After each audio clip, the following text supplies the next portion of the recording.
umuulan pa rin. Pero kung ngayon magluluto ng malunggay,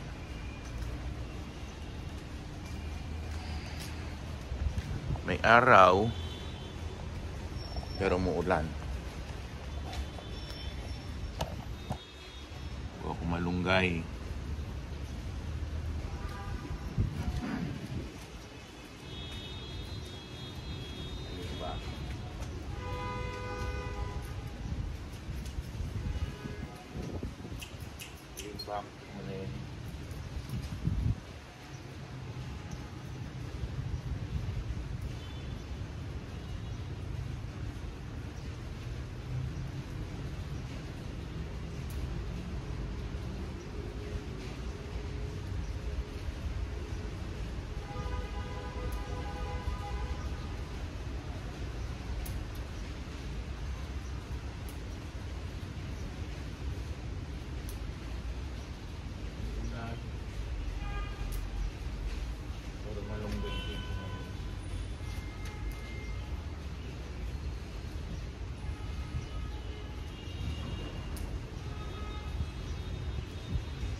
Malunggay day. Pwede na siguro to, sardinas lang.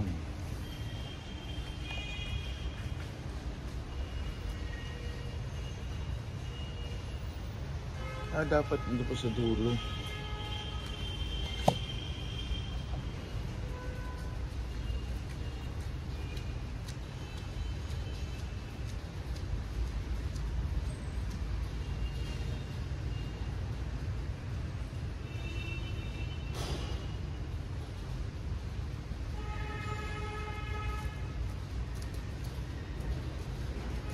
Konti pa.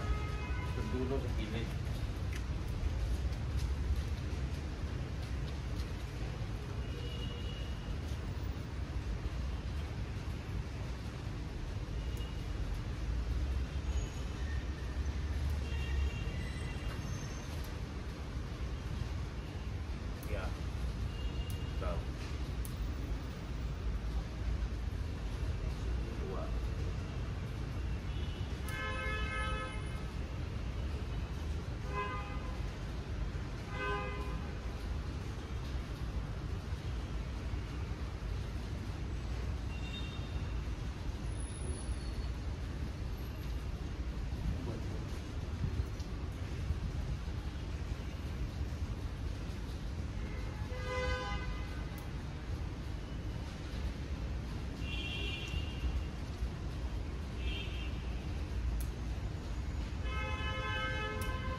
to.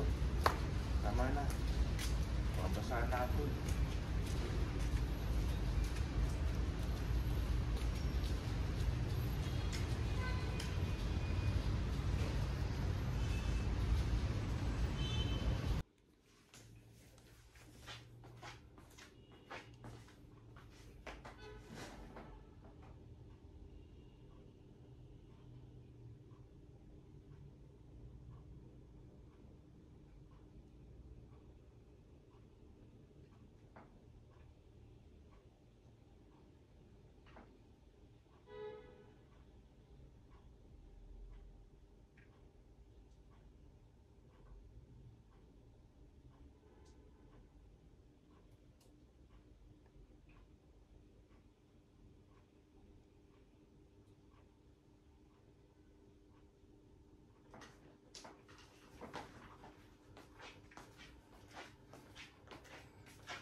Ito nakakaantok to. Galing ring probinsya si tatay.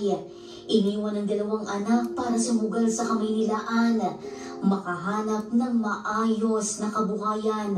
Dahil sa katandaan, bumibigay na ang katawan ni tatay. Hindi na kinakaya ang pamamasada sa kalsada, pero bumabangon para sa mga binubuhay. Kasama ni tatay sa pamamasada ang kanyang misis na si Nanay Jane para meron siyang katuwang, lalo sa panahong hindi na kinakaya ng kanyang katawan. Sa edad po ninyo ng 6 years old, dapat kayo po ay retirado na at nagpapahinga na lang po makatay. Bakit po hanggang ngayon ay kayo po ay nagtatrabaho at namamasada? Isa po sa pinakahihiyang ng trabaho sa atin. Bakit po gano'n? Hindi nakapahinga na lang. Hindi pa tapos yung anak ko eh. Natapos ko lang kasi nakatapos na, mamahinga na ako. 1 year pa. Isang taon pa po. 3 year pa lang siya ngayon. Natapos sa Mayo, 1 taon pa. Kaya gaano pa ako ng mga nasada kahit hindi ko na kaya. Hindi ko na nga kaya ngayon. Pero may nakaya. 2 ikot pa lang, pahinga na ako. Pero may nakaya niyo pa rin. Opo, kaya ko na lang dahil nakakahawa yung mga anak ko pag hindi nakatapos. Wala silang trabaho na dadatnan. Sabi ni tatay, walang opinyon ang kagaya niyang nakikimaneho lang sa consolidation. Kaya tutulman sa rekisitong ito dahil sa mga agam-agam at sinapit ng ilang kasamahan. Pikit mata niyang aakapin ang modernong sasakyan. Hindi raw niya magawang bumandera sa lansangan para umangal dahil natatakot siyang malagay sa alanganin ng edukasyon ng kanyang anak maapektuhan. Mga anak ko walang bako na araw. Hindi mo kapag-aaral mabuti. Kaya hindi matuloy pag-aaral nila kung hindi mo kabayahin. Ano po yung pwedeng gawin ng gobyerno para maging magaan yung loob ninyo na sumali kayo sa kooperatiba? Wala tayong magagawa sa gobyerno kung ano gagawin nila. Ay yung sa akin lang. Sana hindi matutuloyan. Kung po pwede po na, kung sakali po na hindi gawing mandatory yung franchise consolidation, mas gusto niyo po yun? Opo. Bakit po? Kasi magandang biyahe sa jeep eh. Kung kami kumikita o Bumubuhay sa pamilya? opo, doon bumubuhay sa pamilya ko. Opo. Para kapag-aaral ako ng anak, ganyan ang gusto ng gobyerno, wala kang tayong magagawa. Hindi na mapapawiin. Pero kung papawiin niya sa mga operator, o pwede siguro mas maganda. Lalo kung mapawi po, hindi na siguro mapawi. Kasi nakakonsulted na. Iba, hindi na sumali. Meron po ba kayong Kaya yung mga sasakyan nila, wala na, pinag-bibinta na nila. Kasi hindi na nga makakabyahe. Sabi ni Tatay Roberto at Nanay Jane, diploma lang ang kaya nilang maipamana sa kanilang mga anak. Handa raw silang sairin ang kanilang lakas para makitang nakasuot ang mga ito ng toga, makahanap ng trabaho na hindi nakabilad sa kalsada. Ito raw ang pangarap nila. ganun po ka, paano po pangyarap yung buhay po? Oo, wala namang kami bigay sa kanila na kayamanan yun lang eh. Ano po ang kaya? Ano kung wala kami bigay sa kanila na ano eh. Pulso lang, ano, gagaya. Oo. Kapag lang yung kaya ko. Oo. Oo nga. Sa ating pong mga wala, walang laman po yung pulsa. Oo. Kaya ko magulo. Oo. Ito kasi nilibigay ko naman.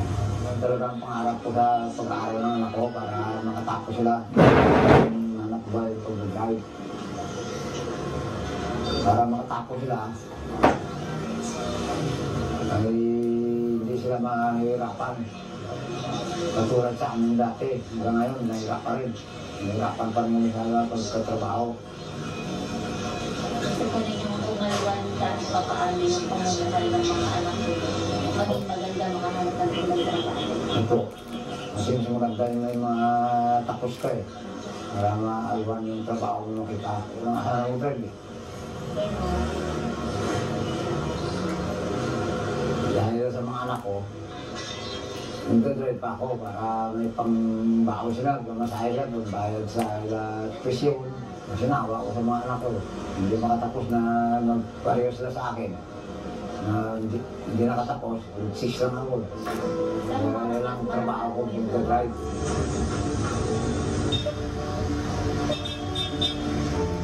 Walang masama sa modernisasyon. Bilang pag-uusay nito ang transportation system ni Juan. Pero paano kung kasabay ng pagkabante, may libu-libong mawawala ng kabuhayan? Hindi binigyan ng malinaw na katiyakan. Paano kung sa bawat pangakong maganda sa pandinig, isang makina ang namamatay, latay sa gulugod ng pampublikong sasakyan? May ilang makapoporma pero meron ding mga mababaon sa pagsubong pilit sa programa ng pamahalaan. Hindi lang paranggisa ang babawiin ng Estado sa kanila, kundi pati pangarap ng ilan. Sino nga ba ang totoong panalo sa programang ito ng gobyerno? Si Tatay Ando o si Tatay Roberto? Ito po ang Pinoy Documentaries at ako, si Giselle Ricafort.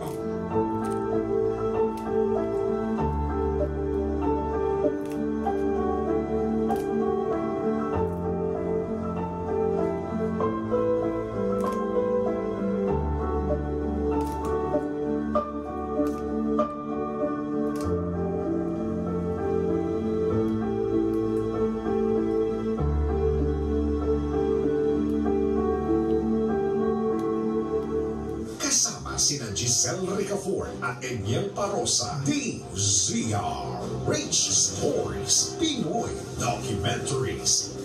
At dyan ako nagtatapos ang palatuntunang DZRH Stories ngayong araw na ito ng Sunday, 28 sa buwan ng Abril taong 2024. Kami ho inyong mga nakasama. Ako po, Giselle Ricafort. Karaman po si Eniel Parosa. Bukas hanggang sa 1 ng Mayo, 3 araw na tigil pasada. Kilos protesta, huling round ng paglaban ho ng ating mga kababayan, partikular ng grupong Piston at Kilos ang Mayo una. Kayo ba? Tayo bilang commuter. Kumali dito sa usapin ng POV modernization. Narinig ho natin kanina si LTFRB Chairman Guadis. Sisigilin ho natin siya sa kanyang mga sinabi sa mga susunod buwan, sa mga susunod na taon.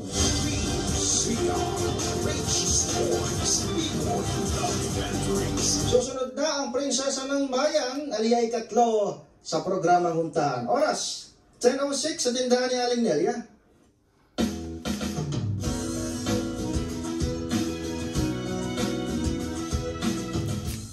Ang Scene Zone, Season 3 na!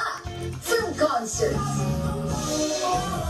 fan meets, to exclusive interviews, we've got you covered. Every Saturday, 12 noon, kasama ang iyong showbiz angel Angelica Cosme, dito lang sa DZRH TV.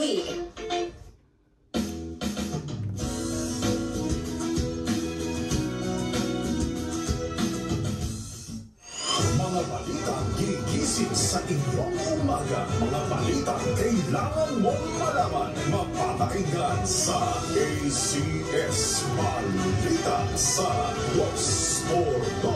Kasama sina Anthony Taberna at Jerry Barra. Lunes hanggang Biyernes. Dali lang. Nakantok.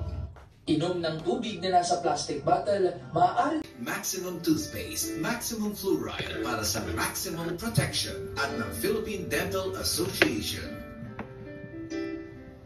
Magandang umaga po Luzon, Visayas at Mindanao. Faith Salaver Glamour po ang inyong kasama. Ito po ang programang Ang Galing Mo Doc. Hatid po sa atin ng ACS Unique Toothpaste. Siyempre, isang oras po ng talakayan tungkol sa ating oral health. Kapartner natin palagi po dito ay siyempre graduate po siya ng UP Manila. Paranaque Dental Chapter, past president and owner po ng Essentials by Mia. Kasama natin, Dr. Mia De Jesus. Doc Mia, good morning! Hello, magandang umaga sa lahat na nakikinig ng Ang Galing Mo Doc. And of course, ACS, magandang umaga. Magandang umaga, Doc. At last week, napag-usapan natin ang tooth whitening or teeth whitening sa mga gusto magpa-bleach, magpaganda, magpaputi ng ngipin. So, nalaman natin ano ba ang mga dapat na shade or paano nagde-decide ba yung dentista kung okay sa kanya, diba? So, ngayon itutuloy natin yung ating talakayan, Doc. Pero more on aesthetic dentistry, tooth color and shade. Pag-uusapan pa rin natin yun ngayon, diba? So, ano ba ito, Doc? Sa mga balak mo magpa-veneers, If you're balak magpa-veneers, kapag kunwari nabibitin sa puti ng whitening, tooth whitening or bleaching, kasi nakikita natin sa social media, medyo, di ba, nagpa-pop out talaga yung color. So, hindi yun kaya talaga ng bleaching lang. So, sometimes we need to modify the tooth, we need to modify the shade talaga more permanently. So,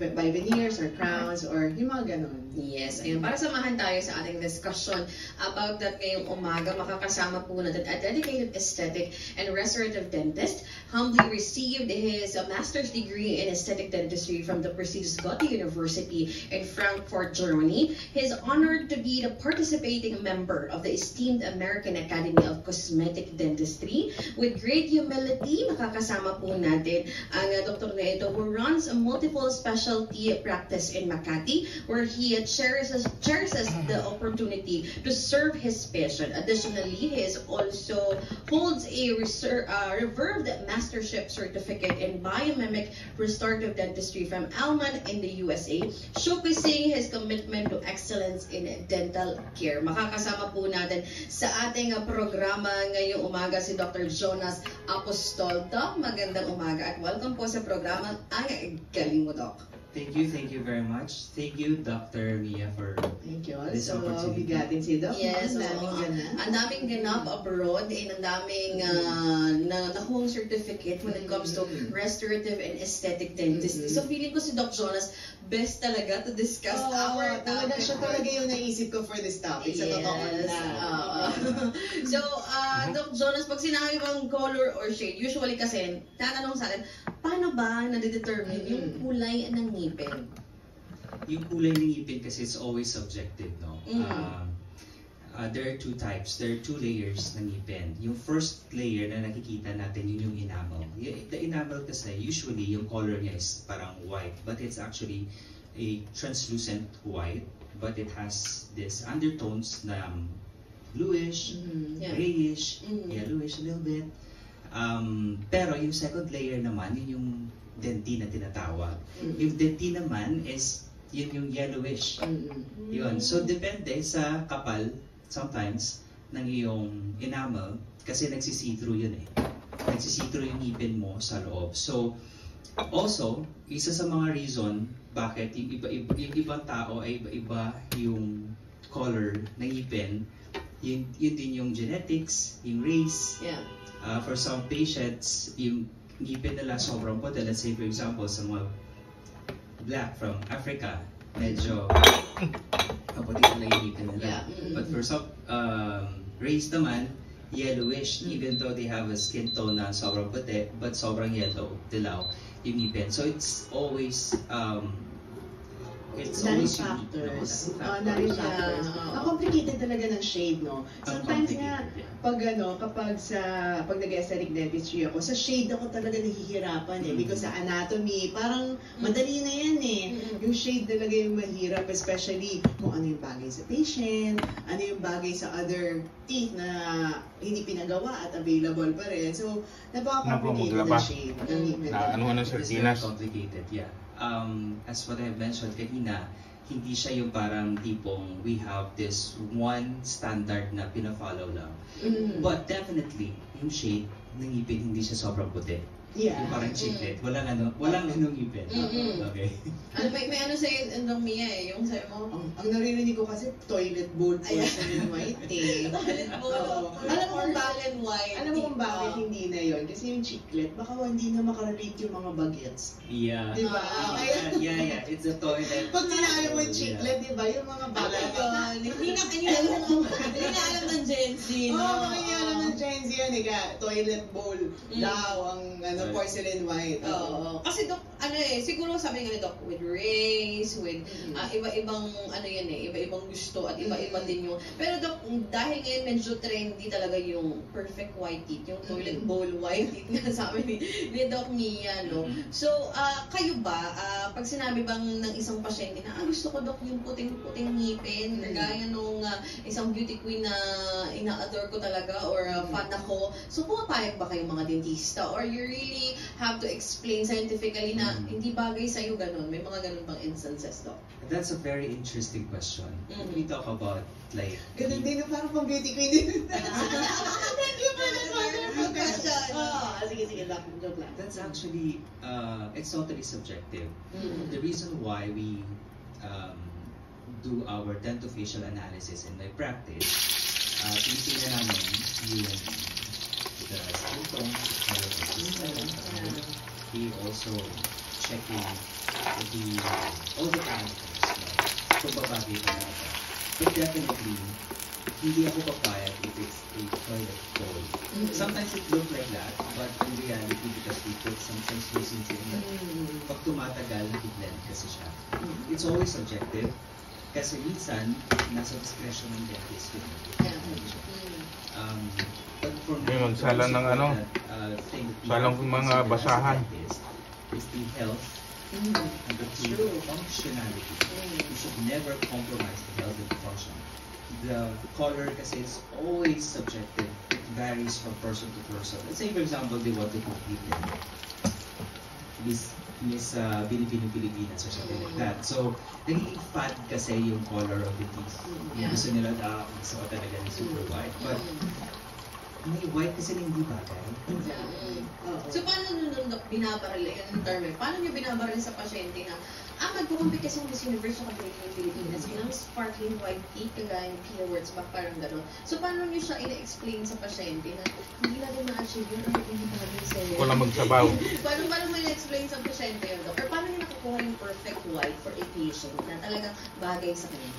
Okay, so we have different shades available naman na pinapakita namin. Depends on the type of treatment na rin-receive ng patient. So we're talking about like, if the procedure is linear, we have this porcelain veneer, we have a composite. The composite one, mas madali siyang maayos. But when it comes to indirect, mga porcelain, once we decide, medyo panindigan mo na.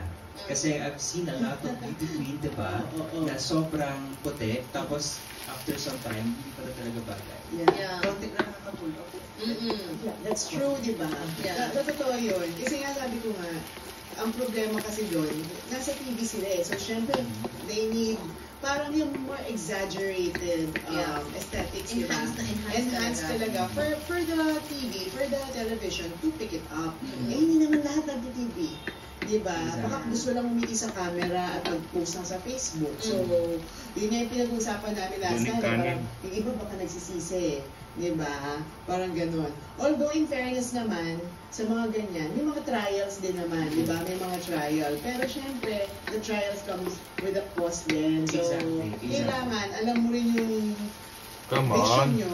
And dapat ito compromise din yung dentist dyan. Parang, okay, ito yung gusto mo, pero ito dapat eh. So, let's compromise kung ano yung bagay talaga sa ito. Tama. So it's more of like, kung sa akin, if, what should I say to the patient? Paano kung binabarel yun the term? Sinasabihan ko talaga sila that if, let's say, if your teeth is whiter, it looks bigger. If your face is too small, tapos it's kind of forward, tapos it will not be in harmony in the face. Sinasabi ko talaga na hindi siya talaga bagay. The reason why we make beautiful smiles is to complement the face. Hindi siya to stand out. Tama. That's a good Correct. Kasi meron akong nakikita mga kakilala ko na veneers. Alam mo yung obvious. Sobrang laki ng teeth na hindi na bagay sa kanila. So, kumbaga, Doc Mia, Doc Jonas, acceptable naman sa inyo yung puting-puti. Basta, bagay siya sa pasyente. Acceptable siya if it's acceptable to the patient's face. Yeah. So, ang dami. It complements the face of the patient. Maganda yun. Diba? So, yun yung pinakasagot eh. Acceptable siya sa mga dentista kung kaya nung sobrang puti, para basta it complements dun sa complexion, sa face ng shade mo, the way you present yourself. Kasi minsan nga, parang meron talaga na hindi talaga bagay, diba?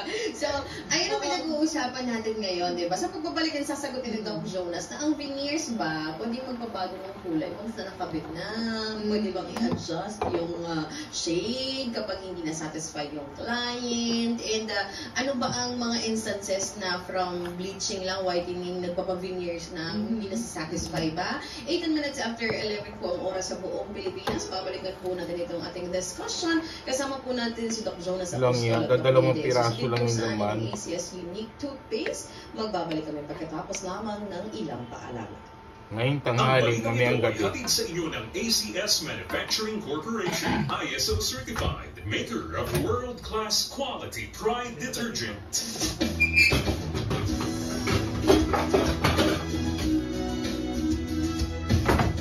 Tingnan nyo, oh! Puti ito! Mas puti ito!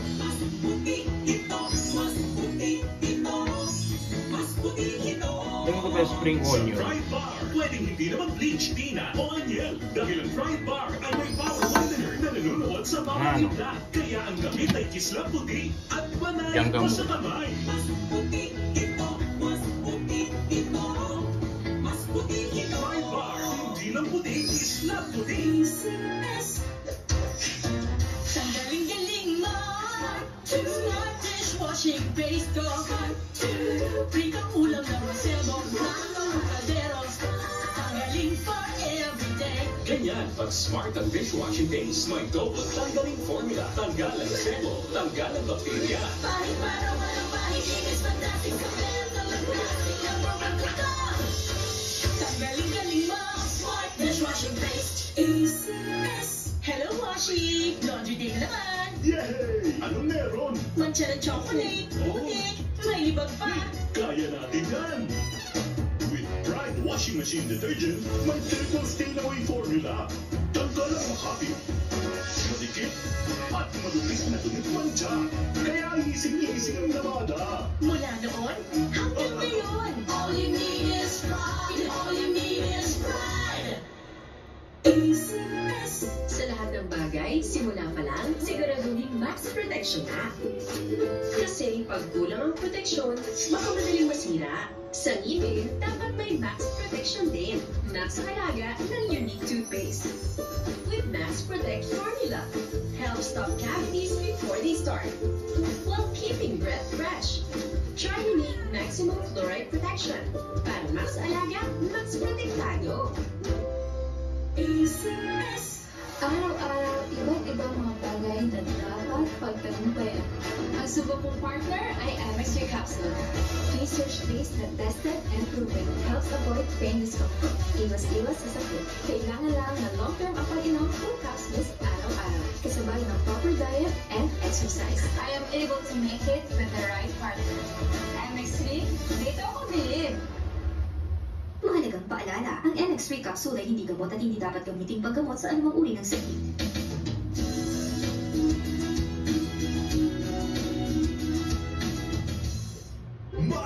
Balitaan, maagang usapan sa mga issue at balita. Kasama si Kuya Angelo Palmones sa Magandang Umaga Pilipinas. Mula Lunes hanggang Biyernes.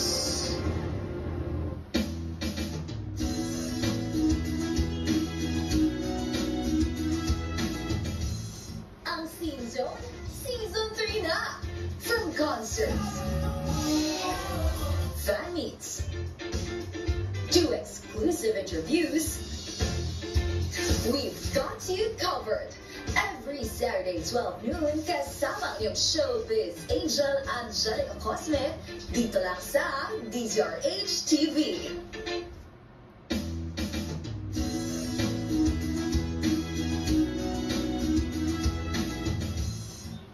Mga balitang gigising sa inyong umaga. Mga balitang kailangan mong malaman. Mapapakinggan sa ACS Balita sa 2x2. Kasama sina Anthony Taberna at Jerry Baha. Lunes hanggang Biyernes. Pagsasalo sa pagkain, mabisang paraan para tumibay ang inyong relasyon ayon sa pag-aaral. Tambalang Anthony Taberna at Jerry Baha ang gigising sa inyong umaga dahil lalatay ang humahagupit na diskusyon at komentaryo. Lunes hanggang Biyernes sa 2x2. Benepisyo ng pagsusulat o paggawa ng journals, alamin. Nagpapangurin to sa luto.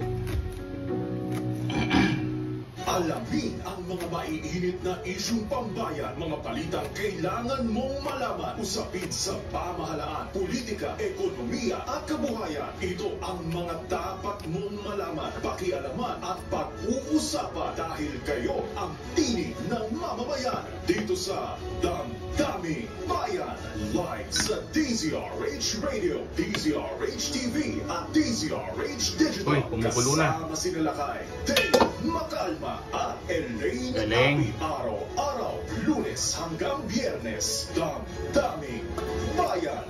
Ito ay hatid sa inyo ng Unique Maximum Toothpaste, Maximum Sayang Fluoride para sa maximum protection at ng Philippine Dental Association. Tayo po ay nagbabalik sa programa Ang Galing Mo Daw. Kasama niyo pa rin po ako, Faith Silver, Gilmore, Nabukas yung sabaw. Sumusot ang aming guest ngayong umaga mula po sa Apostol Dental Cosmetic Ganda. Center, si Dr. Jonas Apostol. Pinag-uusapan itong teeth whitening, yung veneers, yung color shade na tama para sa ating mga pasyente. Pero Doc Jonas, kapag ba nagpa-veneers, ano yung usual na naging problema? Hindi ba na-satisfy sa bleaching lang, sa whitening lang? Based on your experience, Doc, no, as a cosmetic or aesthetic dentist, ano yung usual na nagiging preference ng patient? Bakit, hindi ako na-satisfy, ganun ba yun, Doc? Ito na yung kanin ko. Hindi pa. Ang daming Yan pa rin. pumapasok sa isip ko while we were asking. One of the problems, i-discuss ko na lang dito. So one of the problems kasi associated with veneers or having, smile transformation is the health, the technique, the proper implementation of the technique. Kasi isa sa mga nakikita ko problem is like gingivitis after veneers. Instead of gumanda yung ngipin mo, pero nagkaroon ka, you develop a problem. So gum problem leads to halitosis, nagkakaroon ng bad breath. So isa yun sa mga problems ng having, getting the veneers or any transformation. That's why you have to be, also you have to think, and you have to find a reputable dentist to do the veneers for you, because it's not just a cosmetic procedure. It's actually, it would affect the whole parang dynamics of your mouth, the health, the functionality. So you have to be careful. When it comes to aesthetics naman, let's say for example, yung pasyente nagpa-whitening, tama? Pag nagpa-whitening sila, kasi uso-uso yan eh. It's like, the uso thing, like trend kasi maputing ngipin ngayon. Yung iba, nakikita nila sa mga lodi nila na, grabe yung smile niya, sobrang puti. So gusto nila ganun din. Especially yung mga influencers, like they have super white teeth sa video. Pero in reality, hindi May naman filter pala yun. Yes. Yes, po.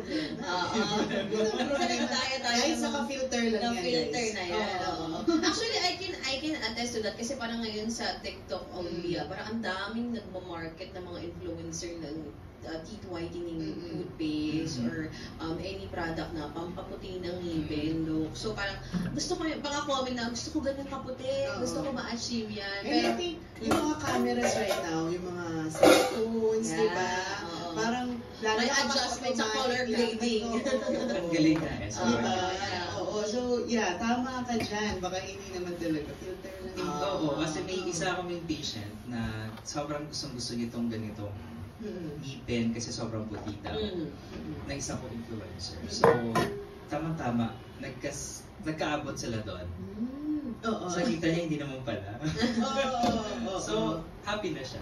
Kasi about to, parang papapilitan niya na, Doc, hindi ko na kaya.